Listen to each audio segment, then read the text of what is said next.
All right, everybody. Woo!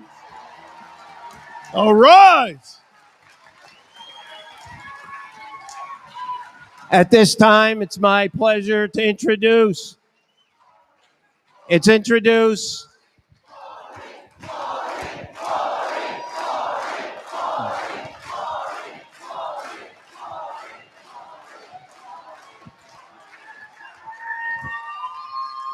He stands with us.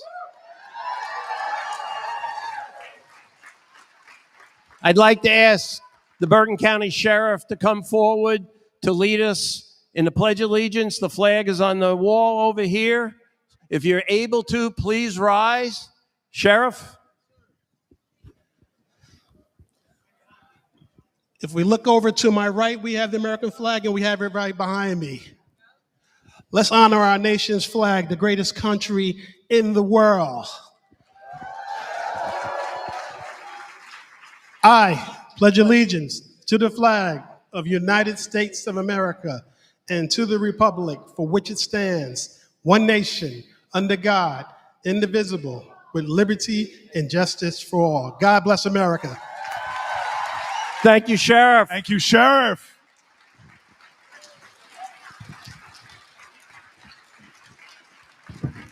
Bald is beautiful. Please be seated.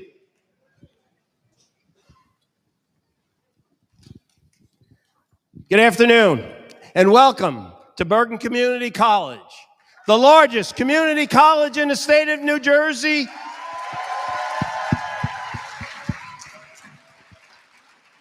And if I might say, the best.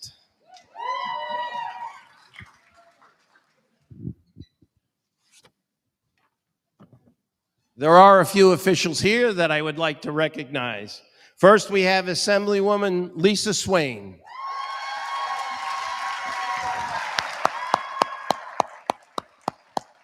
Assemblyman Chris Tully. Assemblywoman Shama Haider.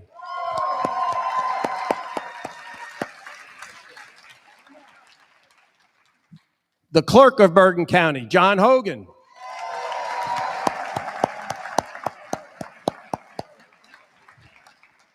Assemblywoman Ellen Park.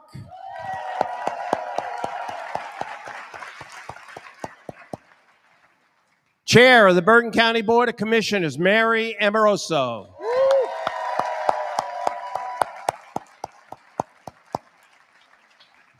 Commissioner Jermaine Ortiz.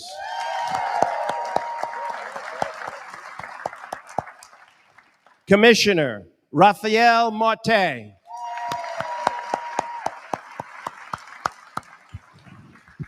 Commissioner Tom Sullivan.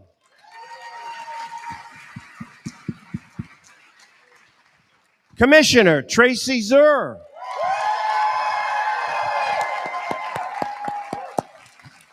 Commissioner Steve Tonelli.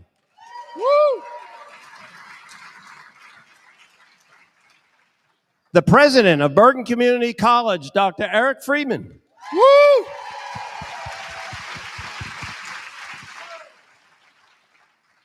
And if I miss anybody, I do apologize. I'll take the blame, but I do apologize.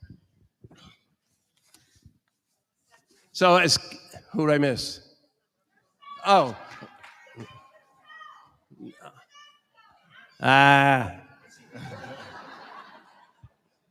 Assemblywoman Shavonda Sumter.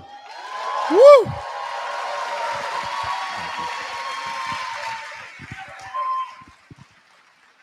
The chair of the Bergen County Democratic Party, Paul Giuliano. All right, Paul.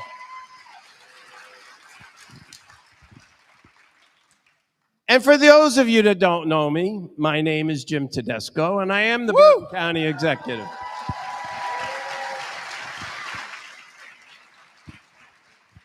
As the county executive, I'm proud to say on behalf of the people of Bergen County, we are truly honored that Senator Booker and his team chose to host his first town hall since making history right here in his home county.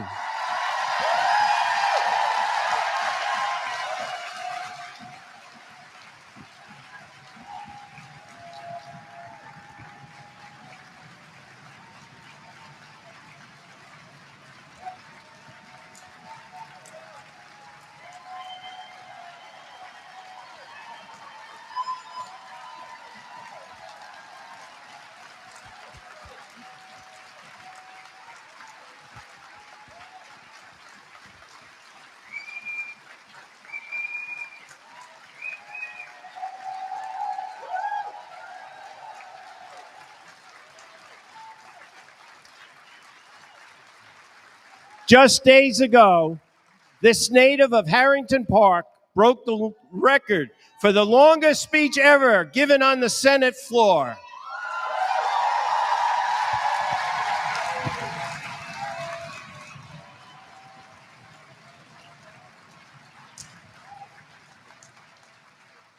For 25 hours and 5 minutes, Senator Booker amplified the voices of his constituents and Americans across the nation as he stood up for what is right. Senator, let me start by saying thank you.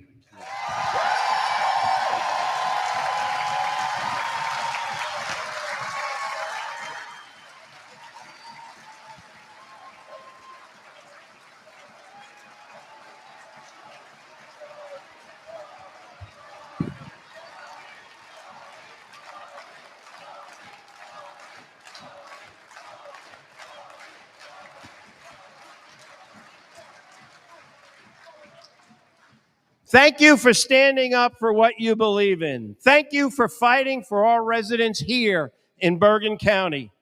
And thank you for inspiring all of us. Thank you.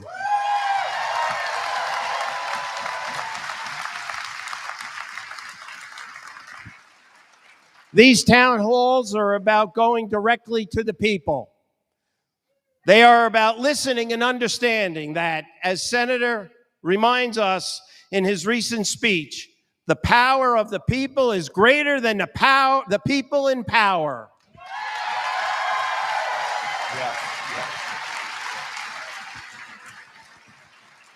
It's fitting that this town hall is being held at Bergen Community College, the county's college, because here we celebrate our diversity, encourage our students to speak up for what they believe in, and empower them to fight for what is right.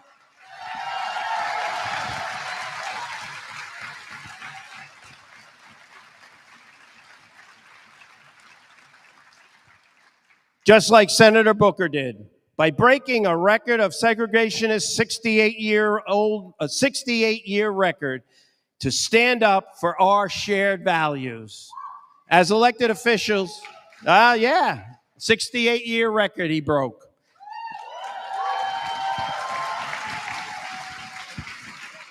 As elected officials, our job is to serve the people and to protect their interests. From his start on the Newark City Council to the United States Senate, Cory Booker has never forgotten where he came from or the people he represents.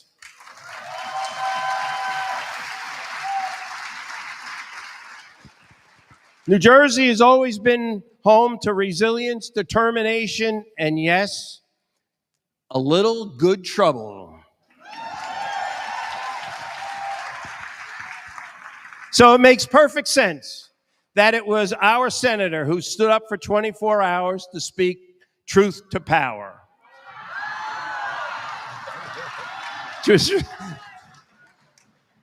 His words have inspired millions at a time when inspiration is needed most, and we are truly honored to welcome him here this afternoon. On the Senate floor, he spoke these words.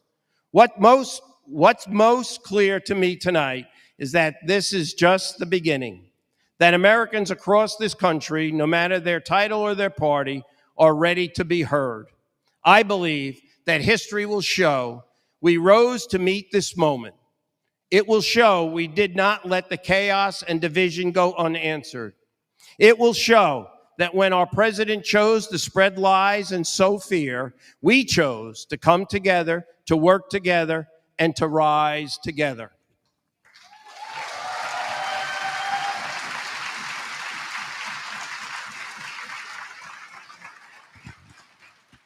Ladies and gentlemen, now rise together and join me in welcoming home our senator for the great state of New Jersey, Senator Cory Booker.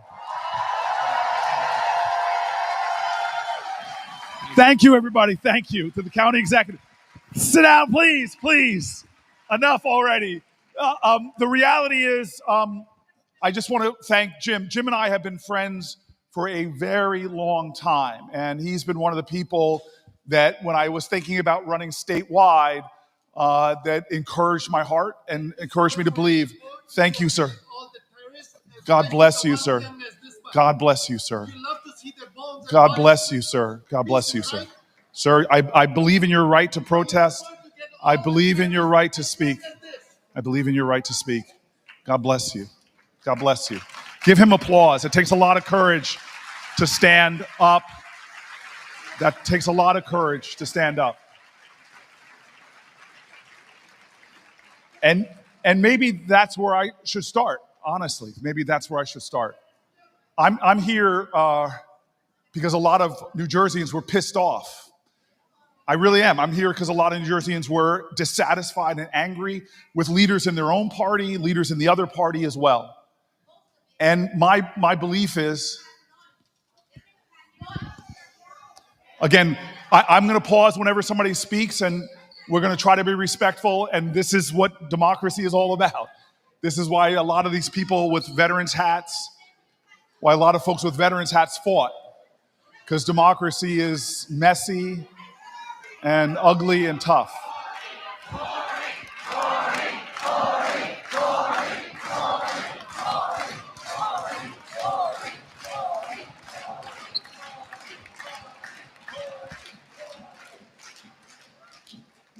So I'm going back to that point. But first, before I go too far away from Jim Tedesco and the other elected leaders here, I do want to say what you said, which is very true to me. And I'll wait for a moment.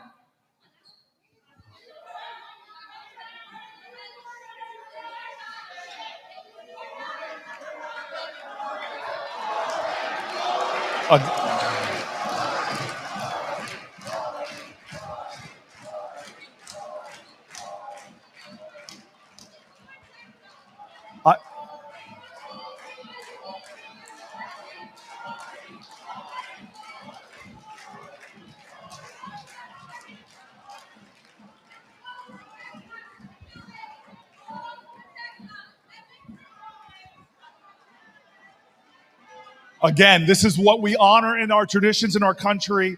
We honor democracies. This is why we have town halls, not for everyone to agree. And I respect people who come. We're not going to let folks disrupt other people. We're not going to let folks disrupt other people, but we are going to create a forum for people that tell me their mind, tell me their hearts. So I do want to go, before I talk about one of the things that pushed me onto the Senate floor, I just want to say it is an honor to be here where I grew up. Again, I'm gonna say I love you, sir. I'm gonna say I love and honor you, sir. I love and honor you, sir.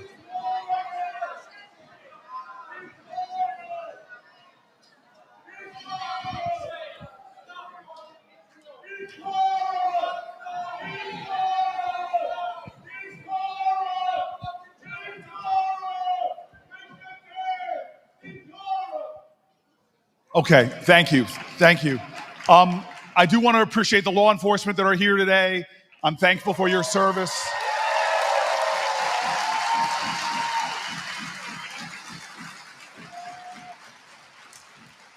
All right, so I grew up in this county. I'm here because of this county. I'm here because of public school teachers and coaches. I'm here because of people who saw things in me that I didn't see in myself and believed me, and it makes a lot of sense that we come back and do this town hall right here in Bergen County after that, and I'm grateful for the Bergen County leadership. Number two, I'm going to go quick because I want to get to questions. Number two, I just want to say it is absolutely right to be angry and ticked off. It is absolutely right to say that what's going on in America right now is not normal. I was so grateful, my staff, we kept hearing from our constituents in our state, all over from South Jersey to North Jersey, from Sussex County to Cape May County, people who were saying to us, do more, say more. You're doing good, but you need to do more. I love what Frederick Douglass says, power concedes nothing without a demand. And so for me right now, I said this on the Senate floor, every leader, and by the way, there's leaders here in this county that were introduced earlier, are some of the most hardworking people I know. They know what it's like to go around the clock. I was joking with Tracy Zur about the change when she first ran for office about how your time to go to the grocery store went from 30 minutes in and out to an hour and 30 minutes or more, because that's what the commitment is. But these are outrageous times, and they ask and call for more from elected leaders, but from all of us as well. All of us.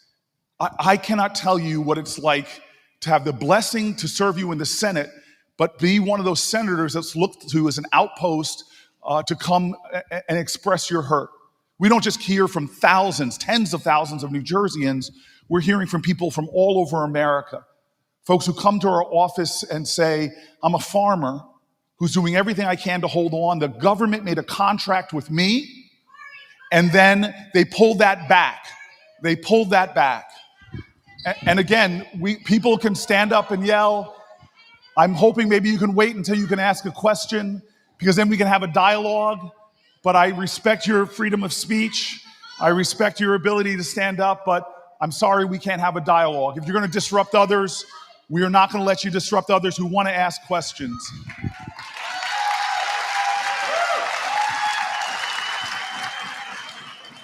The reason why I'm doing this is to have a conversation about any issue, to answer any question. But the one thing we can't allow is people who are going to disrupt others and try to undermine the forum that we've created. So from people who have lost jobs, from veterans who have lost services, from people who've already had their Social Security undermined, from some of the best scientists we have that were out in the field trying to stop the spread of Ebola, because an infectious disease anywhere is a threat to public health everywhere.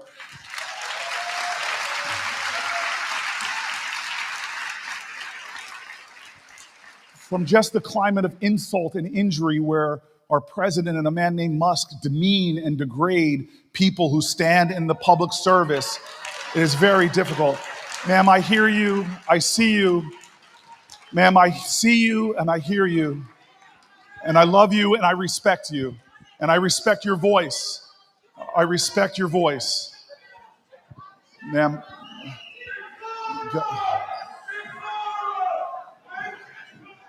Thank you. Again, thank you to the law enforcement that are here today. Again, one last thing before we go. This is a town hall. Let's have a lot of conversation. We're not going to tolerate folks who are going to disrupt others. And God bless you, sir. God bless you. God bless you, sir. God bless you. God bless you. God bless you, sir. Sincerely, I respect you. And you're a part of a great American tradition, but we are not going to allow people to disrupt the opportunity for other people to talk and to engage. All right. Let's just get to the questions. Hannah, Maury, did you have some ground rules that you wanted to put down? Hello. Yep. We are going to get to as many questions as possible. We're going to take 2 questions at a time. We have, if my mic runners could raise their hands, we have Casey and Zaire raising their hands. These will be our mic runners. If you have a question, stay where you are. You don't have to get up. Just raise your hand and they will get to as many people as possible. We're going to take 2 questions at a time, and then the senator will answer 2 questions at a time. Okay? Right. And while you're going to give the microphone to folks, I'm going to confess that last night we were on the Senate floor again until about 3 or 4 in the morning. So if I'm sitting down, it's not out of disrespect at times. I've stood a lot this week, and my knees are reminding me that I'm 55 years old and 200 and too many pounds. All right, Zaire, what do you got? I stand up. Hi there. I have 2 questions for you. First, what is your favorite memory of elementary school? And wow. Second, what are you going to do to protect the rights of our special education students in our public schools?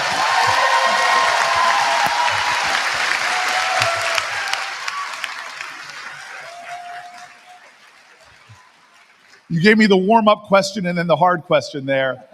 I'm going to take the warm-up because I went to Harrington Park Elementary and then Old Tappan High School. I'll be at a funeral tomorrow for one of my great teachers. I think when you're young, you don't realize how the kind of commitment teachers really make. And as I became an adult, I suddenly realized, wait a minute. Mr. Walker, who was a full-time teacher, he was a basketball coach for a basketball team. He did the school play. He literally did what we called coffee house. It was the first time that boys and girls got together to dance. And it was remarkable for me because it was the first time I ever had the courage to ask somebody to dance with me, and the first time I ever had to face the rejection of being told no. But I go back and just do the math in my head, and I'm like, wait a minute, these are people who do their own teaching, the job, and then again and again and again they give. I would find out later how often they reach in their own pockets, spending hundreds and hundreds of dollars from their inadequate salaries to help their children succeed. When I began my career in Newark, seeing what the teachers are rising up and doing for their kids, it's stunning.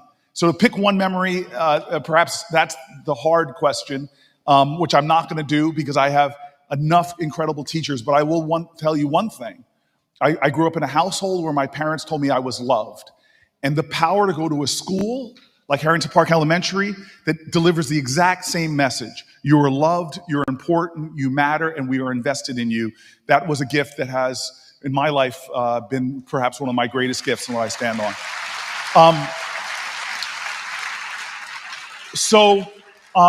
I am very afraid about the attacks on special education already. This is the outrage to me, one of the many we'll talk about, which is as the Department of Education, as they're slashing the jobs there are people who have difficult jobs who are focused on nothing else but children with special needs. We've heard from them in my office, and now they've lost their jobs. These are people that measured these issues, that made sure grants were being made, make sure their grants were being followed up on. These are folks who are doing the research about what are the successful things happening in New Jersey that could be shared with Nebraska. And this is the thing that we know in New Jersey, because God bless our state, we really do a lot for children with special needs, for children with autism. We are one of the best in America. But again, I am hearing from teachers and people all over this country in states where they don't have the kind of resources that New Jersey taxpayers make available, what kind of crisis this is going to be. And if you're a New Jersey taxpayer, and this is not the first time I'm going to say it, because, dear God, we pay too much taxes. We do. Let's just say it. And I'm saying that to say your federal representatives are partly responsible. Because when Donald Trump took away our state and local tax deduction, and people think this is just for affluent people. I live in a very humble home in Newark, New Jersey. My taxes in the Central Ward, I'm the only senator that lives in a neighborhood, we don't mistake wealth with worth, but my neighborhood is below the poverty line. And yet homeowners in my neighborhood are still paying more than $10,000 in property taxes. This was an attack on working class, middle class Americans. And again, why? For a tax cut that went disproportionately to the wealthiest of the wealthy. And if you're a New Jerseyan, for every dollar you send to Washington, we're what's called a donor state. For every dollar we send to Washington, we get somewhere between 65 and 70-ish cents back on our dollar. In other words, we are paying for other states that get more than the dollars that they send. So what an insult to our state. And to have your property tax go up because the federal government is cutting its commitment to our special needs kids, and now we have to pay more to make up for those programs or lose them. That is outrageous. And that's why, and again, I'm going to say this over and over, this is not a left or right issue. This is a right or wrong issue. If any of our Republicans vote on a tax plan, because remember how narrow it is in the House. If 3 House Republicans break with the president, this bill sinks. And we happen to have 3 Republicans in our delegation. And if they're going to support something that's not going to restore our state and local tax deduction, or that's going to punish middle class and working class New Jerseyans on behalf of the wealthy of us, who, again, I'm never going to hate on anybody in New Jersey. I love all New Jerseyans, regardless of what your income is, but the wealthy in this country are doing very well. They don't need another tax cut. And so if those Republicans stand against New Jerseyans, against special needs kids, against public education. We should stand against them in the next election. All right. Hi, my name is Teresa Luoni. First of all, thank you for being here. I live in Basking Ridge. I'm the primary caregiver and mother to a 12-year-old profoundly autistic and nonverbal sons. We rely entirely on Medicaid and the Social Security Disability Program for our everyday basic needs. It's our only source of income. How can we help support the people like you who are supporting us so that these cuts don't happen and we can continue to support our children? Thank you. Second question. I know you said two at a time, but I just wanted, I didn't hear your name when you said your name. Teresa Luoni. Teresa, may I call you Teresa? Teresa, I think the greatest poverty in America is a poverty of empathy. Where unless it happens to my family, I'm not necessarily sometimes aware of the urgencies that there are. And I have to say, I've suffered from the poverty of empathy when I didn't know what it was like for the millions of Americans that are caring for a parent with dementia. Until my dad went through that, it expanded my understanding and my empathy. But why does it take a lack of that poverty of empathy in our country for us to understand that there are parents like you with beautiful children, that we are all invested in you and your family's success. And it's a check on the character of our country about will we sustain the resources necessary for families, not just to survive, but for those children, every child, to have an opportunity to thrive. And this is the crazy thing that's going on right now in our country as a result of what Donald Trump is doing. You all follow this, some of you may not, but the right now, and the reason why we were up till 3 or 4 in the morning was for this crazy process in Washington called budget reconciliation. It's a way to push a budget through without having to get around the filibuster in the Senate. And when they gave instructions on the House side about this reconciliation, they referred it to the committee that oversees things like Medicaid and says, you've got to cut $880 billion. If you cut a fraction of that, $200 billion, it would render families across our country into crisis.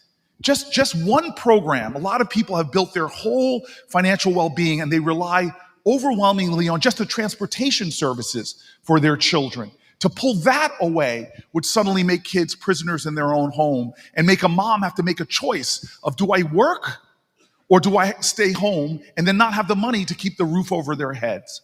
And so I'm telling you right now, this is not an issue for your family. This is an issue for our country's character and moral soul. And I am going to do everything I can to fight to stop this. And I'm going to be honest with you right now, that is not enough. And so the end part of her question was a part that always moves me.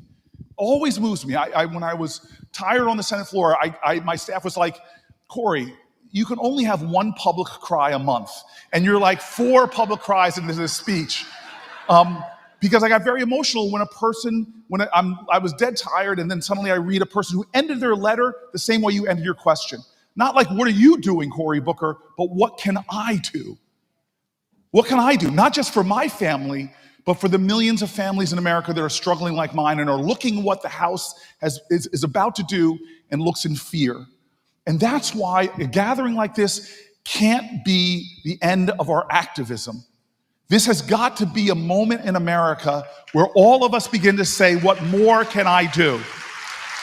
What more can I do to help families struggling like yours? And so we've got to inspire other people to get up, to stand up, to speak up, to rise up in defense of America's character and America's moral core. Thank you. God bless you. Thank you. All right. What do you got? What do you got? We've got our next question here, Senator, from our friend, Anne Marie. Hi, Senator Booker. My name is Anne Marie. Urzeki. I live all the way south. First of all, I want to tip my hat to you for your 25-hour speech on the Senate floor. I'm the president of the New Jersey Association for the Deaf. And on behalf of the deaf and hard of hearing and deafblind community in New Jersey, I am writing to express my grave concern that Linda McMahon, President Trump, and the Department of Government Efficiency, DOGE, are taking steps to abolish the Department of Education and eliminate the educational opportunities for millions of students across the country, especially the impact this will have on students who are deaf, hard of hearing, and deafblind.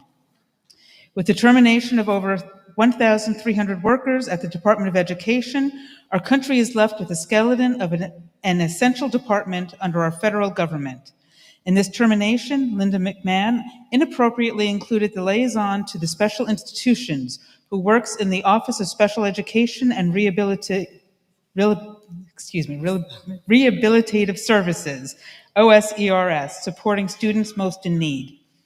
The U.S. Department of Education has made significant cuts affecting key programs and positions that serve deaf and hard of hearing individuals. This reduction in force impacts HRSA, Early Childhood Education, Birth to 3 programs nationwide, K-12 deaf education, post-secondary programs, interpreter training programs, liaisons to special institutions which support places such as Gallaudet University. I ask that you take immediate action to have Linda McMahon correct her mistake and reinstate the employee who serves this position.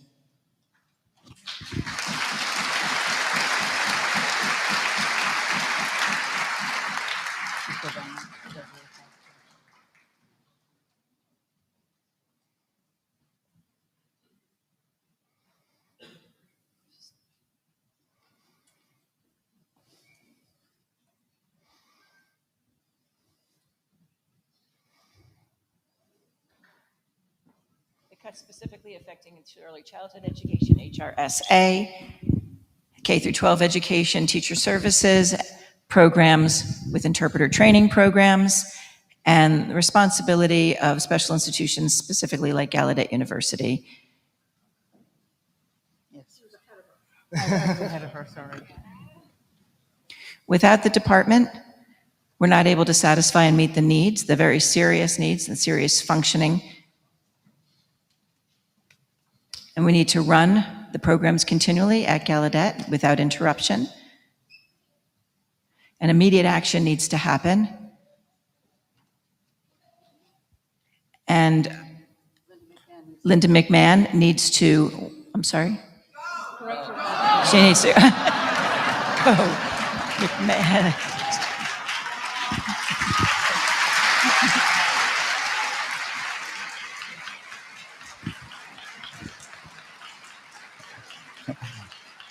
I agree with you all that Linda McMahon must go, but the actual person who put Linda McMahon in that position has to go.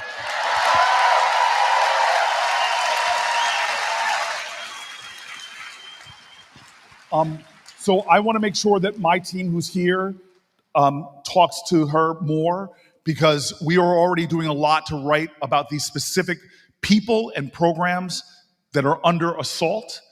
But we take a lot of strength from New Jerseyans who know these issues. Literally, there are New Jerseyans that help us write bills, write public statements, and it sounds like you could really be a partner with us in fighting back, okay? So thank you. My chief of staff, Veronica Duran, I'm gonna make you stand up because I want to embarrass you really quick. Stand up, Veronica. She's one of the first Latina chiefs of staff in all of the Senate. And in order to get here, after we finished at 3 or 4 last night, she's the one that drove me up here. But the reason why I want to embarrass her is because this was her advice for the town hall. Cory, you've already proven to people that you can speak for 25 hours. Prove to me that you can give answers to questions that are only 1 minute. So I'm going to try to heed my chief of staff to try to go shorter so we can get more people get more questions asked. Hi, my name is... My name's Chris Peters. I'm from Hasbrook Heights. This is my son, Joseph Peters, who has autism and lives in his own apartment with his aide in Hackensack for 7 years. All right. He's made notes. So like Teresa here, they become adults. Autistic children grow up and become adults, and they still need services and supports. So Medicaid is lifelong. And this is Medicaid at work, and that's why we wanted to come here today and speak. Joseph has a lot of anxiety, and this was really overwhelming for him, but we watched Hamilton, and we talked about Hamilton, and we said, we want to be in the room where it happens. Yeah. And I said, this is the room. And he said, okay, let's go. This is his aide. We call them helpers because they help Joseph to live in the community, in his apartment, and go food shopping and do his laundry. And without them, we'd be lost. We've had Martin with us for 7 years. He's practically family. Wow. Medicaid works. Medicaid is hard. That's my job, to do the food stamps, the rental voucher, SSI, DDD, and to do the paperwork and get it done. But it works. For 7 years, he lives independently with supports in his community. A 10% cut would impact this life and all the other ones that are going to need it that are coming down the road, and families like mine. We have a wonderful advocate in New Jersey called Susan Colguidas, who's in Belief Central Jersey. And like her, we are scrolling all night long, watching for any word of Medicaid, Medicaid, Medicaid. And this 800, and I don't sleep now because I'm so nervous of what am I going to do if anything happens? How am I going to maintain his life that we've worked so hard to get? And it's no way to live, but I will do everything in my power and anything I can to support you and anybody that can make this not happen.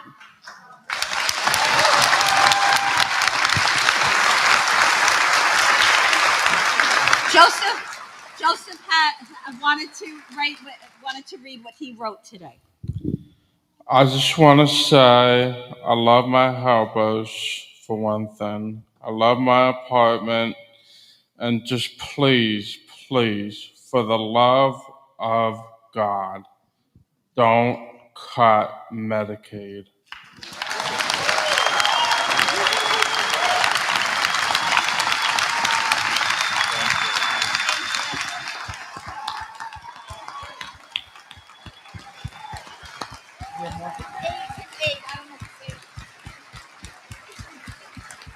I have to say it's been a pleasure working with this young man.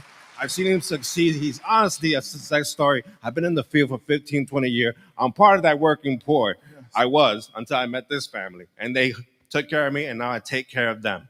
And please, anything I can do, I will do. His job is Medicaid. He gets paid by Medicaid. He lives on Medicaid. He gets paid by Medicaid. We can't live without it. These children are not going to be, we can't just put them in group homes, which we know do not work. And Paul Aronson, our wonderful ombudsman, could attest to that. And group homes don't work. Joseph was in a group home before we moved him into his apartment. And what's left? Institutions? They've been outlawed. Are we going to just institutionalize everybody? Families cannot maintain this. I can't continue to take care of him. What is the answer if they cut even 10%? Even 10% will mess up this extremely delicate balance of what we all live. Chris, overwhelmed, and I'm not going to have a public cry right now, but your voice, I mean, you bring better point. I try to make this point over and over in my 25 hours, but your point, I just want everybody to understand that. They're talking about $880 billion, which would crush the program. But even just a fraction of that, $50 billion would, Chris, I'll come over there to you, I know.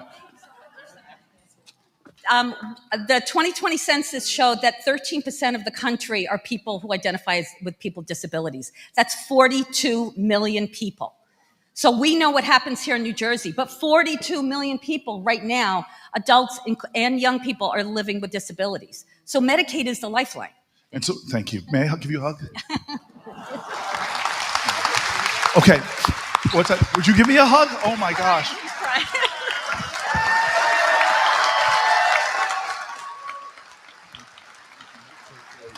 You're so great. Thank you. All right. Even a 5% cut, 10% cut let me explain to you, because again, we are so blessed. Hug a New Jersey leader, hug your I saw assembly people here. The reason why I want to say how blessed we are is because many states in America have something called the Medicaid expansion trigger, which means if the federal funding drops below 90%, they end Medicaid expansion. So it doesn't take much to go from 90% federal match to 89%, and that would mean millions of people in their states would lose Medicaid and millions of families. That's how much of a razor edge these resources are. So what she is saying, everything she is saying is true, but Joseph, like, I have friends that have anxiety, some of it crippling. My greatest fear when I was in grade school, this is why I'm so grateful for the teachers that pushed me to do plays and things like that. My greatest fear was speaking in front of crowds.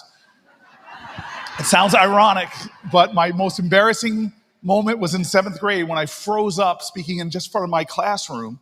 And they saw that and they did extraordinary things to push me. But the courage you just showed, Joseph, what you just did in front of this room of 1,000 people, that courage, we all need your courage. We all need your strength. We all need your inspiration. We all need to stand like you stood. We all need to speak power, truth to power like you did. And you are one of the best hugs I've gotten this entire year. So thank you. Thank you. All right.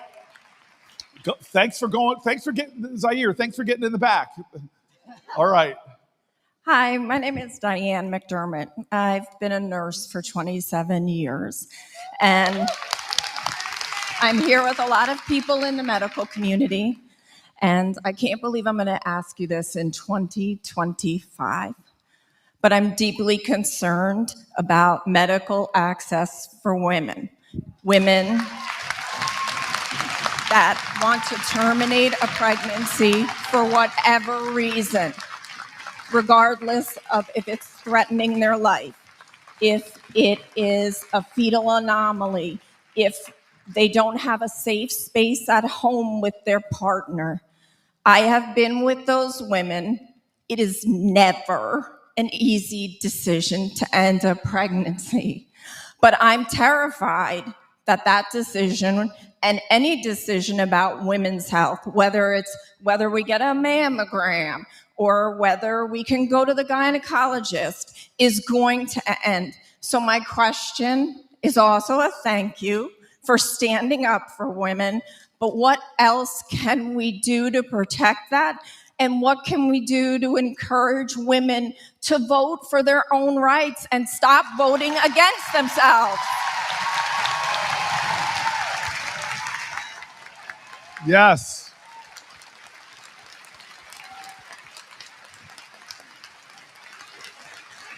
Thank you. Thank you. So basically your question said it all, but I want to just keep giving you some facts that you might not know. So already they've assaulted this administration, and his Supreme Court picks have done a massive assault on women's reproductive rights, but it hasn't stopped there. This administration is going after Planned Parenthoods all across this country, going after access to reproductive rights, everything from gynecological care to maternal care. We are already the worst nation in the industrialized world, the worst, for safety of moms having babies. We have the highest maternal mortality rates in the developed world, and it's already dangerous, and you all know this. 40+% of the women in this country who have babies have it relying on Medicaid. For African American women and Native American women, the death rates are 3 times higher than the majority. We are already in a crisis. And one of the things I'm so proud of, working with people like Lisa Blunt Rochester, my colleague now from Delaware, working with the Congressional Black Caucus, is we were able to work with Joe Biden to expand Medicaid from just limiting 60 days postpartum to getting it expanded much more. And some states have gone even beyond that. Again, we live in a great state in New Jersey. But they are attacking those very programs. But let me go further. What they're doing to the VA right now, I met with women veterans in Sussex County when I first started as a senator. I listened. People said, you need to hear from women veterans. And it was so offensive to me to sit down with these extraordinary women who stood for us, who put their lives on the line for us, and then they come back to the United States of America, and at the VA, they have 6 to 7 months wait to just see a gynecologist. And so we've been able to make progress there. But the cuts in the VA right now, the thousands, 80,000 people that they're taking out of the VA is going to result in longer lines and longer waits for the women needing basic medical care. And so again, this is what I love about my state, because the worst thing you can do is piss off a New Jerseyan. And I'm happy that more people are beginning to see that this is all connected. You come after beautiful Americans with disabilities. You come after our veterans. You come after the people studying at our colleges and universities who are here legally and deny them due process and disappear them to another nation. You cannot go after the fundamental rights and freedoms of some and not threaten the rights and freedoms of others. And I am a senator that will always believe that health care is a human right.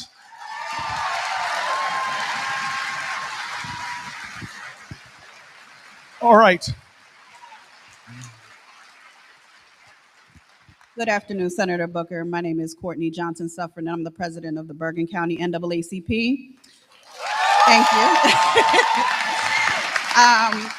I got to interrupt you. I was raised with Bergen County NAACP members, my mom and my dad. It was the civil rights activism of Black and white, Christian, Jewish, Sikh, Muslim New Jerseyans in the 60s that allowed my family, some of you know the story, when my family was denied a home in Harrington Park because of the color of their skin. It was this beautiful coalition of people and organizations like the NAACP that stood for us. So I'm just honored to see the traditions continuing under your leadership. So thank you. Thank you. Thank you. So with factual civics and cultural classes being threatened across the country, what would you say to our young people who are becoming disenfranchised and turned off from voting and or running from office? Okay, so first I just want to say, a lot of people are saying, oh, you're being alarmist when you say things, and I mean this, when our country is taking on the tactics of authoritarian leaders in authoritarian countries. When you see books being banned from libraries across our country, things like The Bluest Eye by Toni Morrison, when you see them trying to erase people from history, literally taking them off of our military websites like Jackie Robinson, who was a great veteran. When you see them cutting funding to programs that teach about the beautiful diversity of our country, to me, those are the tactics of authoritarian countries. And America is a great nation, not because we have a perfect history. I'm sorry. There's wretchedness and darkness and cruelty all throughout our history. Irish Americans who faced outrageous discrimination. Irish need not, an entire political party rose to predominance in this country just because they were against Catholics, called the Know Nothing Party. I could go through the darker chapters of our country's history, and I'll stand against anybody who wants to sanitize, homogenize, or Disneyify our history. I think what makes our country great is not the hate that was evident, it's how we overcame that hate, how we overcame the injustice, how we banded together in rainbow coalitions to be where we are today. That is the beauty, because every nation has had that kind of bigotry, that kind of hate. But America's story of making a more perfect union is what makes us special. And people who want to lie about that story or weaken that story, they weaken America. And unfortunately, as we all learned, as I learned one of the early lessons in 7th grade social studies class, when you fail to learn from the mistakes of history in the past, you are destined to repeat them. So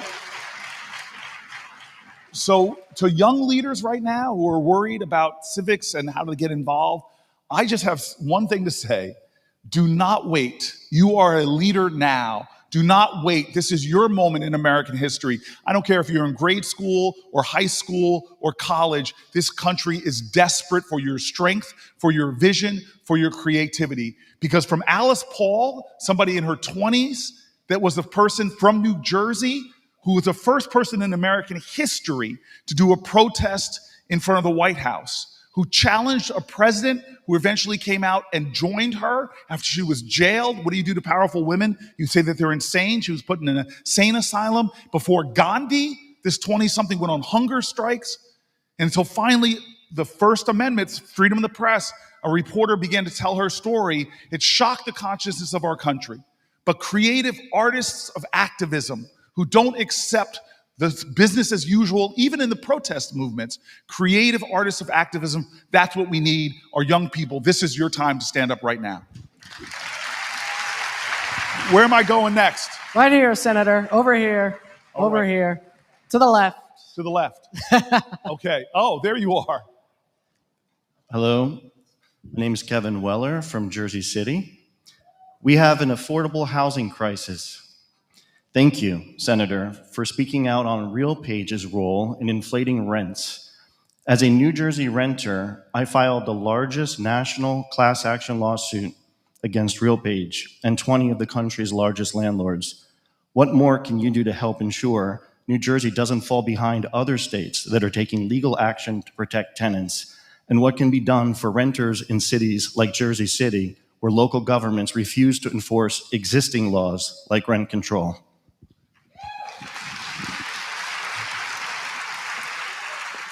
I think you know this, but this is how I started my career as an advocate for people who are renting. It is the practices that we turn our back on or sanction in our country are outrageous. What they do to block people who complain against their landlords and put on these blacklists that we've been standing up against. So trying to rent just for speaking up for your very rights. There are so many things in the rental world that if you told them and spelled them out for people, they would not believe. They still go on in the United States of America. And so you don't forget where you came from.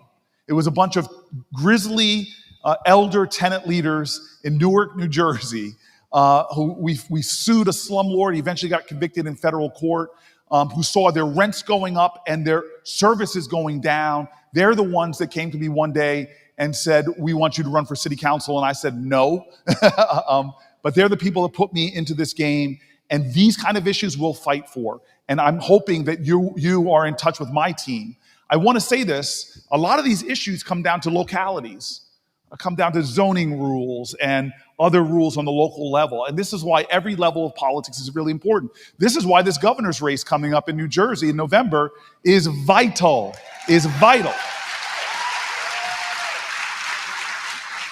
So this is one of the joys of my life. I ain't getting involved in the primary for governor. But I will tell you, we need to ask those questions to folks about affordability. Because where's the county executive? He was telling me this. You often pull your wallet out and say, we at the end of the day are a pocketbook, a wallet state.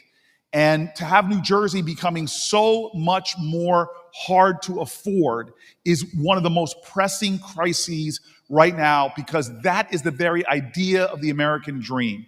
Can I have economic security? Now, I don't think it's the roof, but it's the foundation of the American dream, that if I work hard and I play by the rules, like my friend over there who's a care worker, I can actually not just barely survive, I can thrive. And so right now, I don't want to leave without this message. Donald Trump has been in office for like 75 days. And for these 75 days, groceries have gone up, inflation has gone up, prices have gone up. It was bad enough before his so-called Liberty Day, which is the most insulting thing to call it, because so many Americans are chained to financial insecurity and are living paycheck to paycheck. And now this president has just done something that for New Jerseyans, it's going to raise the average New Jerseyans' annual cost by $4,000 to $5,000. So we have to start speaking up at every level. And I'm telling you, one of the greatest lessons from history, again, that I learned in a grade school, The only thing necessary for bad things to happen in any democracy is for good people to say nothing and do nothing. All right, where are we going next? Over here, Senator. All right. Hi, Senator Booker. My name is Rachel. I was born and raised on the Jersey Shore. I am a single mom, a small business owner, and a survivor of domestic violence. For the past month, I've been doing exactly what you said, which is standing up and using my own voice and getting involved and not just relying on politicians to do all the work for us. And so I've been following very closely everything that's going on with Medicaid. I stayed up with you last night until about 2:30 in the morning trying to watch the Votorama. And so they passed in the Senate this budget resolution that will run through 2036 and threaten the healthcare of 72 million Americans. And so what we have left is the House of Representatives. We're doing everything we can here in New Jersey to pressure our 3 Republican members of Congress and get them to do the right thing. But we did see in the Senate last night that I believe it was Kentucky and Alaska, those 2 senators, even though they were Republican, actually voted with the Dems and the Independents. So one of my questions for you is, are everyone who's a Dem and an independent in the Congress working behind the scenes to also pressure the members of Congress from Alaska and Kentucky who can still vote no to get us where we need to be to stop these cuts? And then B, I also have been paying attention to the Reorganizing Government Act that's coming up. And I did my research, and it used to be that the Congress could do the legislative veto and shut it down if the president used it to do something really dangerous. Since that's not constitutional and hasn't happened since 1983, what are we doing to stop that bill or that act from going through? Because that act was amended so that Donald Trump would be able to not just reorganize and or create new agencies, which we know is not how he's going to use it, but to actually have the ability to fully go through with what he wanted to do, delete entire agencies with the help from the Republicans, because it wouldn't need the 60 votes, it would just need the minority, and would be able to get rid of programs that Congress has already passed into law, including Medicaid, Medicare, and Social Security. So why am I not hearing as much about the Reorganizing Government Act? And what can we do? Because there's multiple affronts here that could lead to the destruction of Medicaid.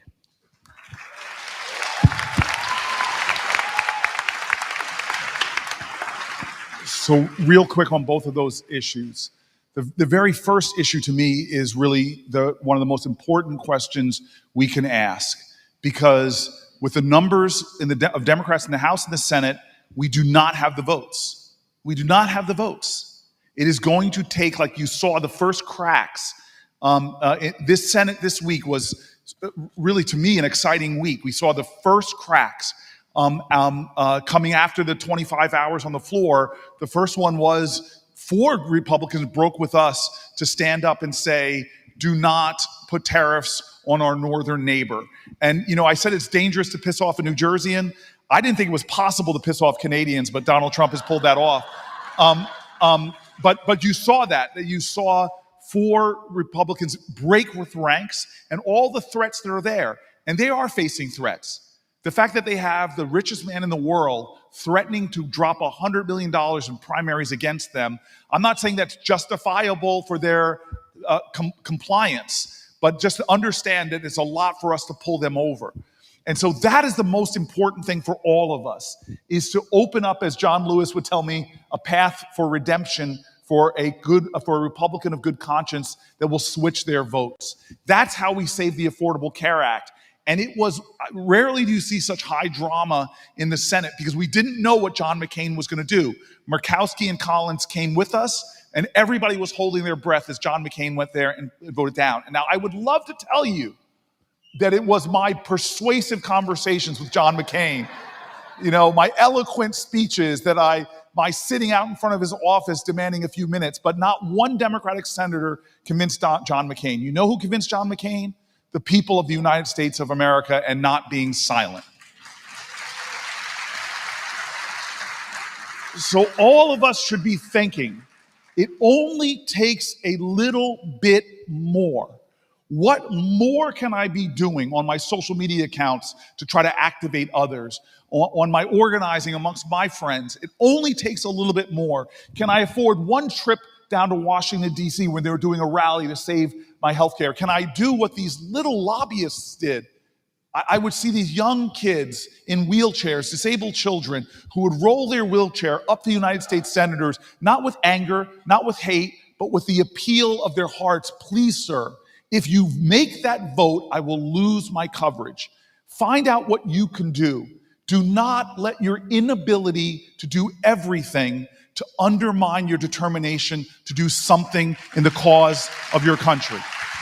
The second point, real quick, I am going to hear it from Veronica in the car on the way home, but really quick, this is what Donald Trump is doing right now.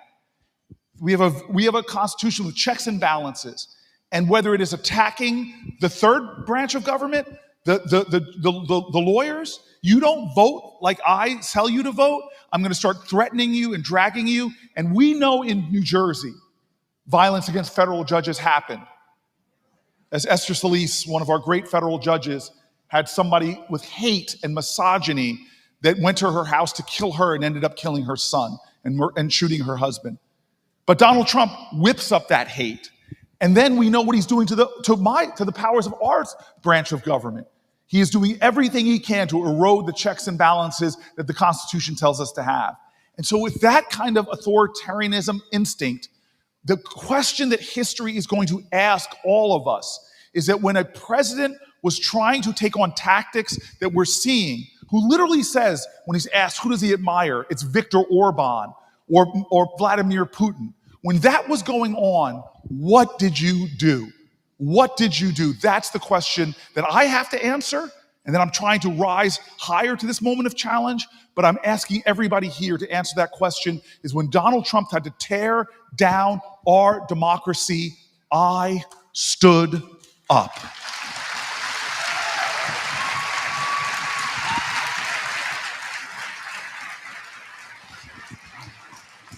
Senator, thank you for taking my question. My name is Barry Hirschberg. I'm the Senior Vice Commander of Disabled American Veterans in Bergen Field, New Jersey. Thank you.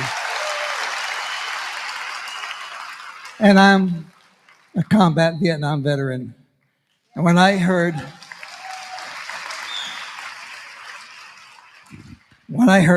Donald Trump say that John McCain was a hero because he was captured, I felt sick.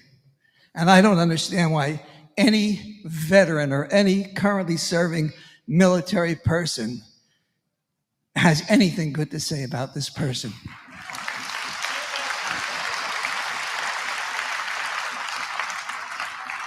But the amazing thing is 65% of veterans voted for him. I don't get it. And if that 65% had been flipped, we would have the first woman president. I've been doing my best to talk to veterans. Every time I see a veteran in the street, every time I talk to any veterans, I try not to be political about it because, like you said, it's not a right or left thing, it's a right or a wrong thing. And veterans should not be voting for this type of government that we have right now. So I'm asking every citizen, I know where you stand for veterans, I know where everybody here stands for veterans, I know where all America, or most of America, stands for veterans. But the people, the veterans, the 65%, they're not hearing it. They're only hearing the rhetoric and the bullshit, that they get from right-wing media. We have to get the message to those veterans. And like I said, when I was talking to some of my veterans in my DAV group, I'm able to get through to them. So we need everyone to get, if you know a veteran, if you know a friend who knows a veteran, talk to them and ask them why they are not getting this message. And we have to stop them from stopping. Thank you, sir. VA. I'm sorry. No, don't be sorry. You earned that right. You earned the right in your service. Absolutely. Thank you, sir. Thank you, sir. Thank you.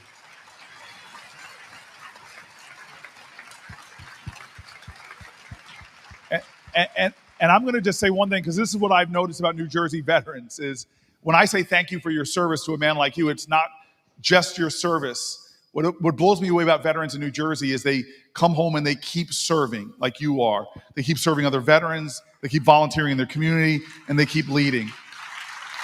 And so I'm going to mention this a lot. What he is doing with 80,000 layoffs in the VA, with all the layoffs he's doing. And by the way, folks in New Jersey should know this. When I was mayor of my city, I cut the size of my government. It was difficult, but we didn't have the power to print money. We cut Newark's government size down 25%. We laid off 1 out of every 4 of our employees. We made a lot of our departments a lot more efficient. I'm not saying that the federal government, the federal government needs to be more efficient and more effective. But the way that Elon Musk is going about this, dashing, it's like ready, fire, and maybe I'll aim later. But the way he is eliminating entire agencies, divisions that do critical services that the majority of Americans, Republicans and Democrats really want is outrageous. And with no accountability, not one oversight hearing, it is wrong. So, sir, I'm going to fight for veterans who fought for me. I'm going to stand for people that fell for me in every way possible. And this is the good political advice I didn't take from my county executive who said, Cory, stop it, stop it. He begged me to stop this. Because every time somebody from Bergenfield speaks, I'm still trying to prosecute the fact that my last high school game, I lost to Bergenfield, and I'm upset about it. So I love you, sir. I love the town of Bergenfield, except for the 1987 football team. We are better than them in Old Japan. Okay, go ahead. All right, Senator. Where are you, my friend? Back here on your right. Thank you, sir. Hi, my name is Crystal Samoji, and I have a question about LGBTQ rights because, as you know, we get attacked like every time a fascist government comes in, and it's every single thing that they can throw at us. They say they're protecting kids, but it's not about the kids. They'll try to take access away from us from using the appropriate bathrooms that fit who we are. We can't even live our truth because me going out every single day as who I am puts me in danger. So my question, Senator, to you is, what are we going to do about protecting LGBTQ rights and trans rights for those who don't have a voice that can speak up and or are shy? Because after all, Trump's main goal is immigration and trans rights. Every single speech he has, he says things about, trans rights is a sickness and all that stuff. This is not a costume. This is who I am. And I am not about to let him tell me who I am.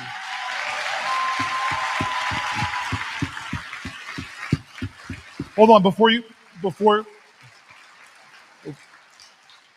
I just didn't catch your name at the beginning. Crystal Samoji. And what town do you live in, Crystal? Morris Plains, Morris County. Thank you for coming. So first of all, can I have a hug? Yes.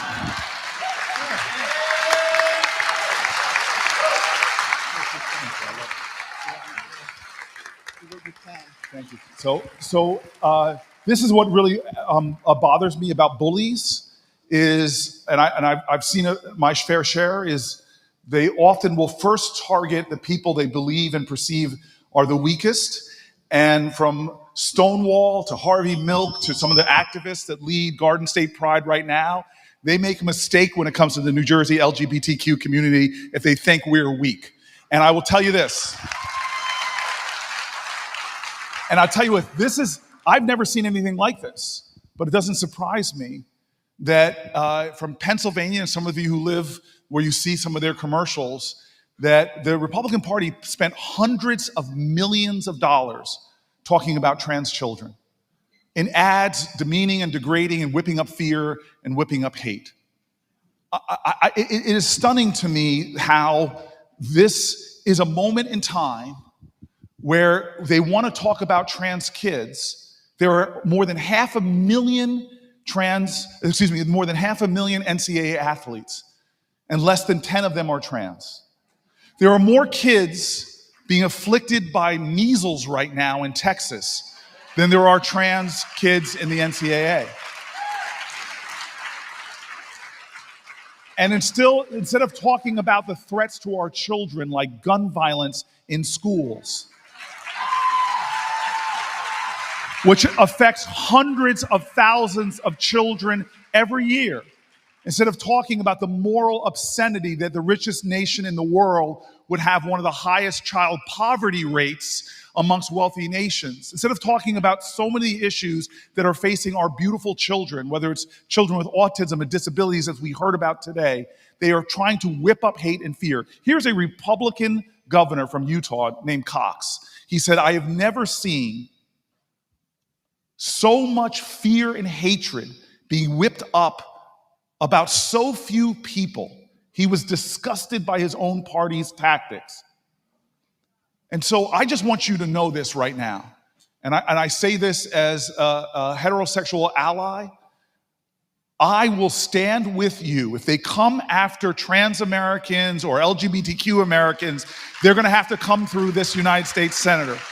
Because you deserve the same rights that I enjoy, the same protections, the same respect, and the same love. If I don't make a stand with you, the next they'll be coming after the next community they perceive as vulnerable. Whether it's the Sikh community or the Muslim community, we must stand together when it comes to fundamental rights and respect and the dignity of all people. All right, getting me fired up, Zaire. Yes, sir. Senator Booker, first and foremost, thank you for restoring my hope with what you did. I think we've been all feeling hopeless, and you're standing out the other day just recharged us.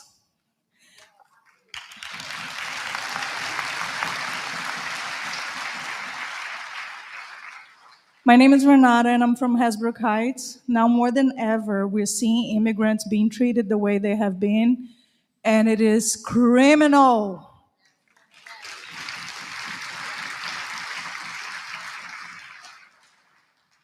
What part of the world did your parents or your grandparents come from? Italy, Ireland, somewhere in Europe or South America? At the end of the day, we're all humans.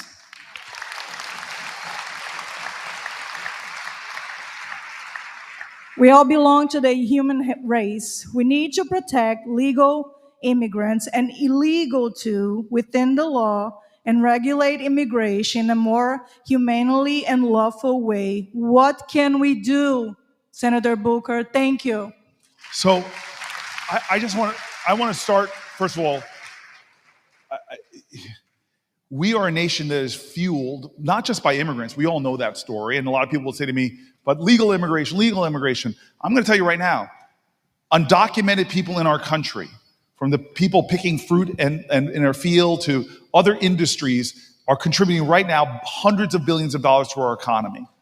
And I'm the first person to say, I want to secure the border. We've had a bipartisan bills that have come together that Donald Trump has trashed and stopped us from doing. We should be securing our border, especially not creating an environment where people are literally dying trying to cross this border through horrible places.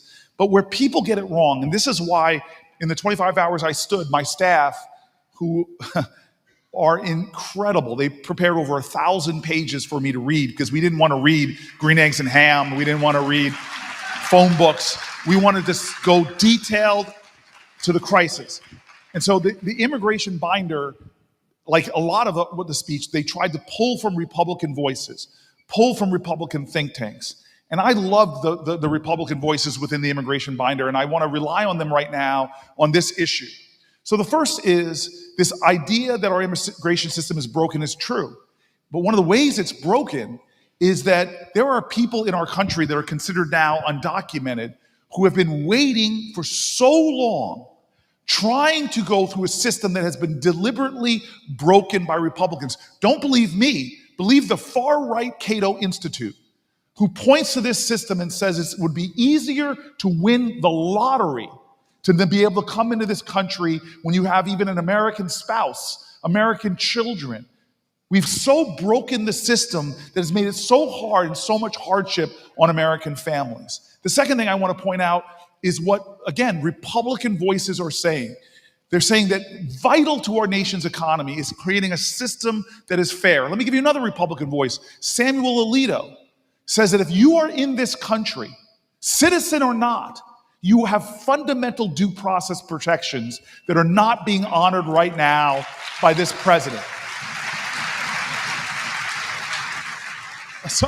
Some people might say, oh, they disappeared that person, but they're not an American citizen. Well, if there's no due process, how do you know they're not an American citizen? If they have the right to take somebody off of our streets, throw them on the plane because they don't like their tattoo, and end them up in one of the worst jails on the planet Earth without any due process, where they've already admitted that they've made mistakes, that's not our country. This is a cancer on the soul of our nation, and we have got to say no. There is a way to do this in a bipartisan manner to create more strength and safety and security, but to create an immigration system that serves our economy and upholds our values. That's what I stand for. That's what I'll fight for. Thank you.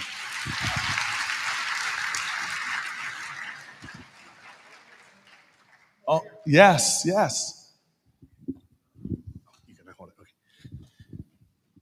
Hi, Senator Booker. My name is Neil. This is Sean. I'm sorry, your name, I hear Sean's name, but I'm sorry. My name is Neil. Neil. This is Sean. Okay. My wife is here. My other child is here. The whole family you got out here today.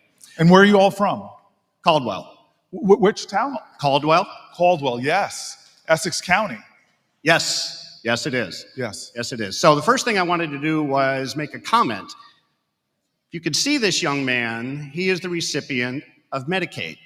And just as the other parents here told you about their children with autism, Sean doesn't have autism, but he does have severe disabilities.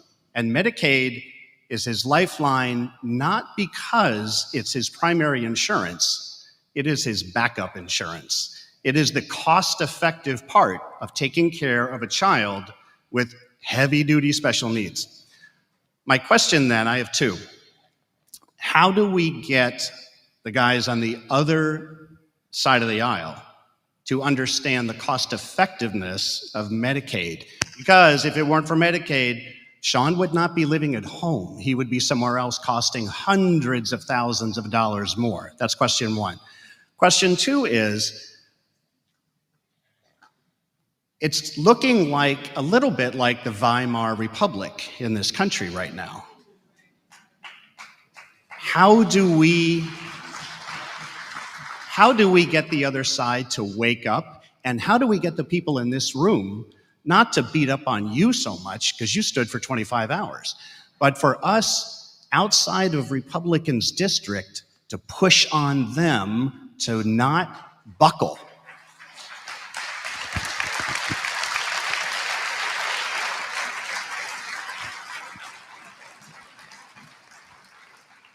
So, Neil and Sean, thank you for being here and for your whole family. The first thing is just pulling back the curtain and showing America, America. Because you two are sitting there, but you and I both know you represent the voices of millions of Americans.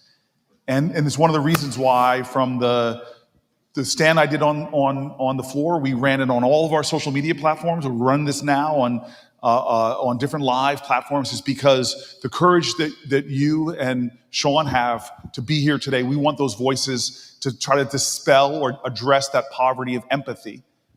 Number two, I want to say to you is this. I always tell people, New Jersey didn't send me to Washington to be a great Democratic senator. They sent me to Washington to serve the whole state of New Jersey and be a great senator, period. And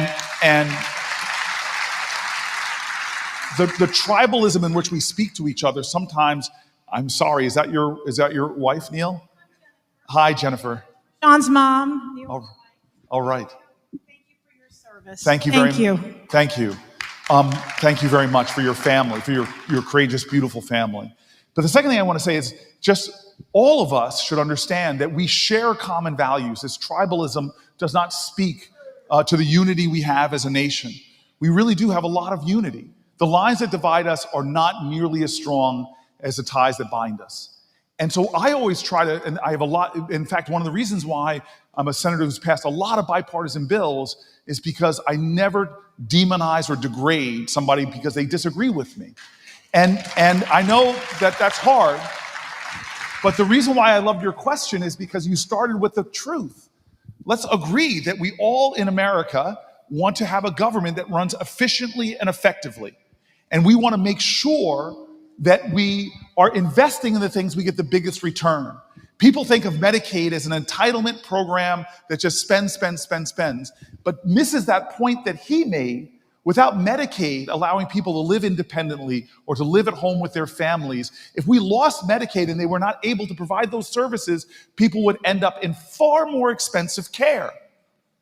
Investing in primary care physicians is one of the biggest things, because I learned this when I was mayor of the city of Newark.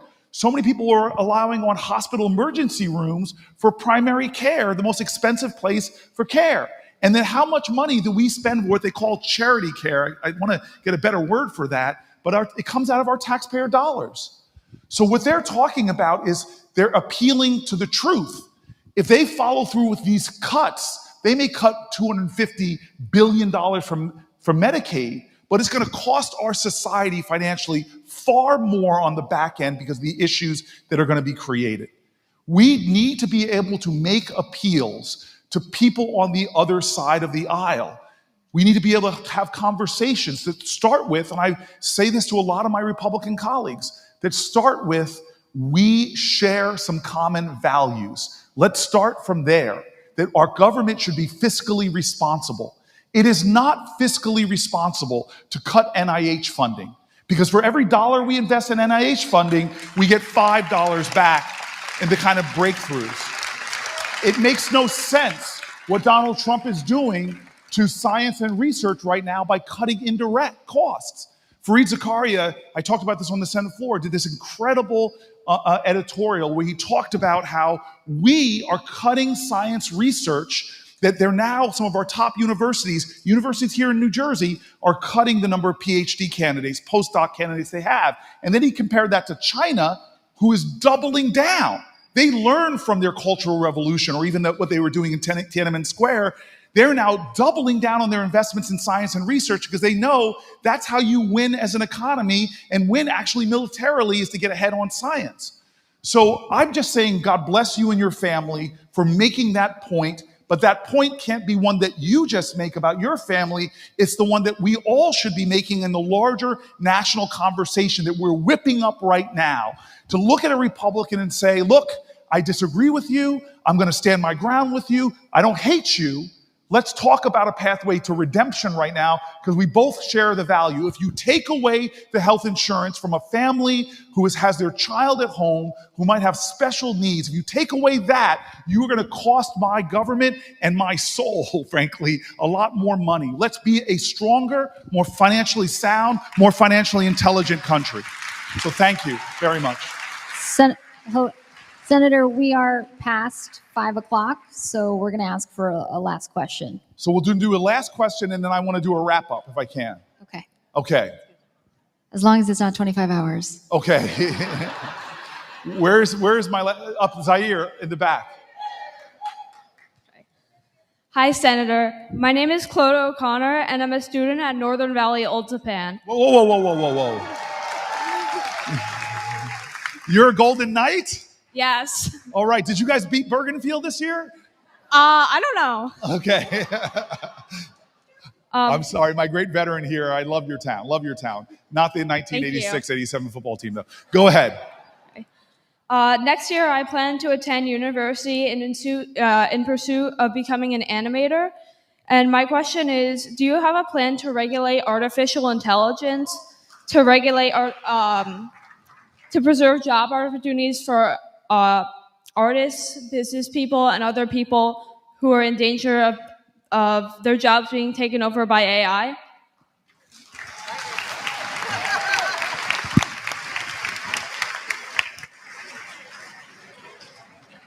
Okay, that's pretty incredible. So waves of technology disrupt our country and the world. A lot of people saw waves of technology in the time that the X-Geners, we were coming up. And disruptive technology, the computer revolution, the internet, I remember everybody here remembers why we thought ATMs might end bank jobs. So I don't know what this next wave, it's going to be one of the more revolutionary waves we've ever seen. I'm one of these people that says, let's not fear it. Let's get excited about it and shape this technology to empower humanity. Right now, I'm going to tell you, when I was mayor, I had such a frustration about our procurement rules. My friends in the private sector, and I see the county executive rolling his head because you feel my pain, I know it. I was trying to run the most efficient and effective government I could for my taxpayers in Newark, but yet I was strapped with these procurement rules that would force me to pay 2x what my friends in the private sector were often paying for the same things. And I was just saying, God, I know that these rules were written with the good intention to make sure that it was fair and no corruption. I understand that. But when my competitors in the private sector are able to do things for less, why can't I have those same rules? And so I look now to AI as something that could transform the way we do government services.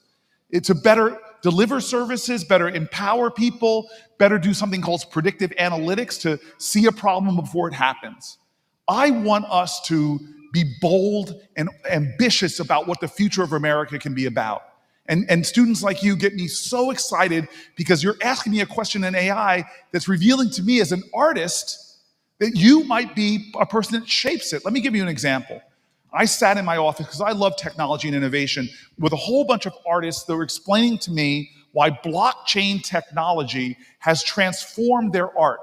Because artists used to be struggling, used to make things, whatever, but now they could turn to the internet, sell their pieces in ways that they couldn't before. And because what happens in the art world sometimes is an artist, somebody buys their work for $100, goes into the market, whips up a demand for it, and they make thousands times the profit of what they paid for it, and that original artist gets nothing. But now with the immutable blockchain, some of that wealth stays with the artist.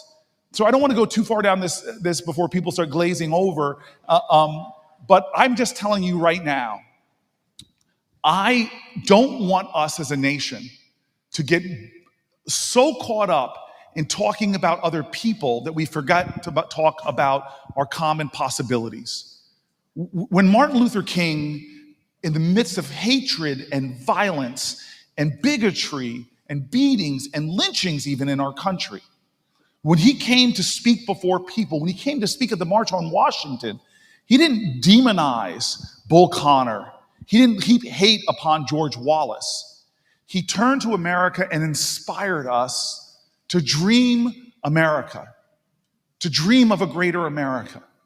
And I think your generation as Gen Z, millennials, Gen X, my baby boomer leaders, God bless them, this is the last baby boomer president. New generations are rising, and it's our turn to redeem the dream of America, to dream America anew, to put a vision for this country that's so inspiring and so compelling, because I still believe we can be a nation where every child could have food in their belly and a school that serves their genius. I still believe that we as a nation can create a healthcare system where everybody has access. I still believe that we can be a nation that honors our elders, honors our veterans, gives them the dignity that they deserve, and can still be a nation that stands for peace in the globe and justice and a world order that works for everybody. I still believe that America can be the light into a dark world of hope and not bullying, that we can be a light of justice and not injustice. I still believe in the dream of America, and it's our generation's turn. It's our generation's turn to step up and lead out of the quicksand and darkness that Donald Trump has brought to the higher ground of moral hope and audacious ambition and love for all. Thank you, everybody. Thank you. Thanks. Thank you. Thank you to our incredible sign language, incredible people. Thank you. Thank you very much, everybody. Thank you. This is a beginning. This is a beginning. More people standing up, more people speaking up, more people rising up. You don't got to stand for 25 hours, but you got to stand. You got to stand. Thank you. Get into some good trouble. Get into some good trouble.